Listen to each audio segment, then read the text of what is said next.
زمان كنت تقعد مع الناس الكبيرة حتى بتشوفوا في الأفلام والمسلسلات، الناس الكبيرة أوي يعني اللي هم إليت أوي، مشروعات دول، عارف انت بتوع نادي الجزيرة وهليوبلس ومصر الجديدة وعارف وكوربا بقى ومرغني والناس الجميلة دي، يجي يشتري بيت جديد فيقول لك ايه ده، عارف انا اشتريت بيت فين؟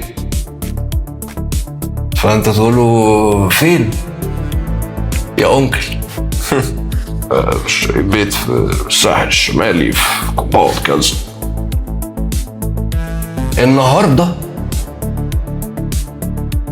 بقت انت تعرف مين اللي اشترى لي البيت ده؟ بعد ما يقول لك انت عارف انا اشتريت فين، يقول لك عارف بقى مين كمان اللي اشترى لي البيت ده؟ مين؟ محمد الشيخ.